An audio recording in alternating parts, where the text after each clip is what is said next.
Hi guys, welcome back to my channel. Again మళ్ళీ మీ ముందుకు వచ్చాను ఈ వీడియో ద్వారా. ఆ, తెలంగాణ వైద్య ఆరోగ్య శాఖ అధికారులకి ఒకటి విన్నవించుకుంటున్నాను. అలాగే తెలంగాణ గవర్నమెంట్, ప్రస్తుతం కాంగ్రెస్ గవర్నమెంట్ వారికి విన్నవించుకుంటున్నాను, రేవంత్ రెడ్డి సార్ గారికి. సార్, వెయిటేజ్ సర్వీస్లో పనిచేస్తున్న కాంట్రాక్ట్ సిబ్బందికి వెయిటేజ్ ఇస్తున్నారు. దాన్ని మేము అబ్జెక్షన్స్ చెప్పట్లేదు సార్. కాకపోతే వెయిటేజ్ కల్పించాలంటే మినిమం వాళ్ళకి అర్హత మార్కులు అనేది, ఒక అర్హత మార్కులు సంపాదించిన వాళ్ళకి మాత్రమే వెయిటేజ్ ఇవ్వాలని ఈ వీడియో ద్వారా నేను కోరుకుంటున్నాను సార్. అర్హత మార్కులు అనేది లేకుండానే వాళ్ళకి 20 మార్కులు 30 మార్కులు వచ్చిన వాళ్ళకి కూడా వెయిటేజ్ అనేది ఇవ్వద్దు. దయచేసి వాళ్ళ కమ్యూనిటీ లెవెల్స్ని బట్టి, బీసీ, ఓసీ ఇలా కమ్యూనిటీ లెవెల్స్ని బట్టి వాళ్ళకి ఒక అర్హత అనేది డిసైడ్ చేయాలని, ఆ అర్హత మార్కులు వచ్చిన వారికే వెయిటేజ్ ఇవ్వాలని, అలా మాత్రమే వెయిటేజ్ ఇవ్వడం వల్ల ప్రైవేట్ హాస్పిటల్లో పనిచేస్తున్న చాలామందికి మీరు న్యాయం చేసిన వాళ్ళు అవుతారని ఈ వీడియో ద్వారా కోరుకుంటున్నాను. ప్రస్తుతం ఉన్న మా బాధలని కొంచెం అర్థం చేసుకొని అలా చేసుకుంటూ వెళ్తే కాంట్రాక్ట్లో ఉన్న వాళ్ళకి తప్ప ప్రైవేట్ ఆర్గనైజేషన్లో పనిచేసే వాళ్ళకి ఉద్యోగాలు అనేది రాదు సార్. స్టాఫ్ నర్సెస్ పోస్టులకి వెయిటేజ్ ఇవ్వడం వలన అర్హులైన ప్రైవేట్ హాస్పిటల్లో పనిచేసే నర్సెస్కి అన్యాయం జరుగుతుంది. ఈ విషయంలో వైద్య ఆరోగ్య శాఖకు చెందిన లీడర్స్ ఆలోచించి సవరణ చెయ్యాలనేది మా అభిప్రాయం సార్. అకాడమిక్ వెయిటేజ్ ఇస్తూ ఎవరైతే ప్రైవేట్ హాస్పిటల్లో పనిచేస్తున్నారో వాళ్ళకి అకాడమిక్ వెయిటేజ్ ఇస్తూ కాంట్రాక్ట్ సిబ్బందికి సర్వీస్ వెయిటేజ్ ఇస్తే అందరికీ కొద్దో గొప్ప, మాకు కూడా ప్రైవేట్ హాస్పిటల్లో పనిచేసే సిస్టర్స్కి కూడా న్యాయం చేసిన వాళ్ళు అవుతారని వైద్య ఆరోగ్య శాఖ వారికి విన్నవించుకుంటున్నాను.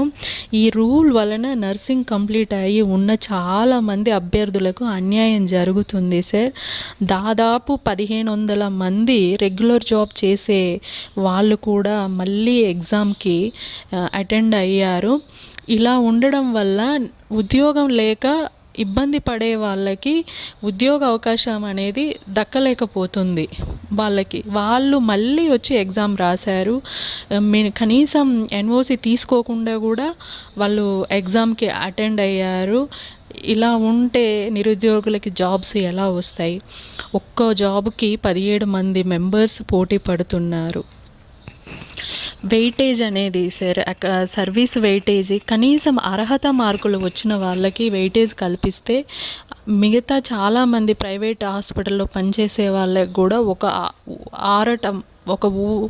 ఒక హెల్ప్ చేసిన వాళ్ళు అవుతారని నేను కోరుకుంటున్నాను సార్.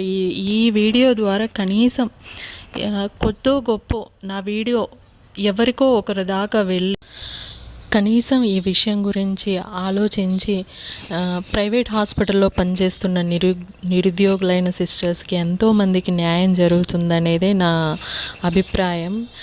ఈ విధంగా నిబంధనలకు విరుద్ధంగా జరిగిన కొన్ని విషయాలను వైద్య ఆరోగ్య శాఖ వారు సెలక్షన్స్ టైంలో స్క్రూట్నీ చేసి వాళ్ళని ఫిల్టర్ చేయాలని కూడా మనవి చేసుకుంటున్నాను. ఎన్ఓసి లేకుండా ఆల్రెడీ ఎగ్జామ్ రాసి పరీక్ష మళ్ళీ వాళ్ళకి జాబులు చేసుకుంటూ కూడా మళ్ళీ ఎగ్జామ్ రాసిన వాళ్ళకి ఇది కరెక్ట్ కాదు. సిస్టర్స్ జాబ్స్ రాక ఎంతోమంది ఇబ్బంది పడుతూ ప్రైవేట్ హాస్పిటల్లో పనిచేసుకుంటున్నారు. మీకు ఆల్రెడీ జాబ్ వచ్చి కొన్ని పోస్టులు అనేది వేకెన్సీ కోసమని కొన్ని పోస్టులు అనేది డిసైడ్ చేసి అక్కడ నోటిఫికేషన్ ఇస్తే ఆల్రెడీ ఉద్యోగంలో ఉన్నవాళ్ళు మీరు వచ్చి మళ్ళీ ఎగ్జామ్ రాస్తే ఇక నిరుద్యోగులకు జాబ్లు ఎలా వస్తాయి? మీరు ఈ ఉద్యోగంలోకి వస్తున్నారు. ఈ ఉద్యోగంలోకి మీరు రావడం వల్ల మీరు అక్కడ ఉన్న మళ్ళీ వేకెన్సీస్ అక్కడ గ్యాప్ వస్తుంది. ఇటు కాదు అటు కాదు. కొంచెమైనా ఆలోచించి ఆలోచనకు తగ్గట్టుగా మీరు ప్రవర్తిస్తే బాగుంటుంది అనేది నా అభిప్రాయం. ఈ వీడియో అనేది వైద్య ఆరోగ్య శాఖ అధికారులకి నేను పైదాకా వెళ్ళలేను, నేను చేయగలిగింది ఒకటే, ఒక వీడియోని నేను చేసి పోస్ట్ చేయగలను, కానీ దీన్ని అడ్డుకోవడానికి ఈ నిబంధనలను మార్చడానికి నేను ఫర్దర్గా అయితే నేను స్టెప్ తీసుకోలేను. ఎందుకంటే ఏ పనైనా స్టార్ట్ చేస్తే ఒక 10 మంది దాన్ని అడ్డుకోవాలంటే ఒక 10 మంది గ్యాదర్ అయితేనే దానికి ఏదైనా అడ్డుకోగలుగుతాం, కానీ ఒక్కరొక్కరిగా అయితే మనం ఏది చేయలేము. యూనిటీ అనేది చాలా ఇంపార్టెంట్. సిస్టర్స్ ప్రైవేట్ హాస్పిటల్లో పనిచేసుకుంటూ అలాగే ఉండిపోతున్నారు తప్ప మీ జీవితాలలో మార్పు కోసం అనేది మీరు అసలు ఆలోచించట్లేదు. మీకోసం కనీసం నేను వాయిస్ రేజ్ చేస్తున్నా కానీ కనీసం సపోర్ట్ చేయడానికి కూడా మీకు మనసు అనేది రావట్లేదు.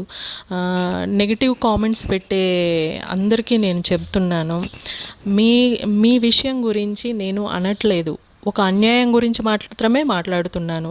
నేను ఇదే అన్యాయం వేరే విషయాలలో జరిగినా నేను దాని గురించి మాట్లాడతాను. మీరు నాకు కామెంట్ పెట్టినంత మాత్రాన కొందరు కామెంట్ పెడుతున్నారు, మీరు ప్రైవేట్ హాస్పిటల్, మీరు గవర్నమెంట్ ఇప్పుడు కాంట్రాక్ట్లో పనిచేస్తే మీకు కూడా అర్థమయ్యేది మాకు జీతాలు రావట్లేవని. నేను అక్కడి నుంచే స్టార్ట్ అయ్యాను. మీ అందరికీ తెలియని విషయం ఏంటంటే మీరు ఈరోజు శాలరీ కోసం పని చేసుకుంటూ అలాంటి పొజిషన్లో మీరు అనుభవిస్తున్నారు, కానీ ఒక్కసారి గవర్నమెంట్ స్కూల్ ఆఫ్ నర్సింగ్కి వెళ్ళండి. Like Gandhi hospital, Osmania hospital, అలాంటి హాస్పిటల్లో పనిచేసే సిస్టర్స్ స్టూడెంట్ లైఫ్లోనే మీలాంటి సఫర్ని ఎంతోమంది ఫేస్ చేసుకొని ముందుకు వస్తారు. అది గవర్నమెంట్ స్కూల్ ఆఫ్ నర్సింగ్లో వాళ్ళు చదువుకునే టైంలోనే ఒక జాబ్ వచ్చిన తర్వాత ఏ సిస్టర్ అయితే ఎలా అయితే వర్క్ చేస్తుందో అలాంటి వర్క్ని ఫేస్ చేసుకొని వస్తారు. అక్కడి నుంచి స్టార్ట్ అయిన పర్సన్నే నేను. మీకు తెలిసింది, మీకోసం మీరు ఈరోజు పనిచేస్తున్నారు, మీ ఫ్యామిలీ కోసం మీరు పని చేసుకుంటున్నారు. ఏం తెలియని స్టూడెంట్ లైఫ్లోనే అలాంటి లైఫ్ అనుభవించి బయటకు వచ్చి కూడా ఉద్యోగం లేక ఖాళీగా ఉన్న వాళ్ళు ఉన్నారు. అది అర్థం చేసుకోండి. నేను నా కోసం మాట్లాడట్లేదు, ఎంతోమంది కోసం మాట్లాడుతున్నాను. ఈ వీడియో మీకు నచ్చినట్లయితే please support and subscribe my channel. Thank you so much.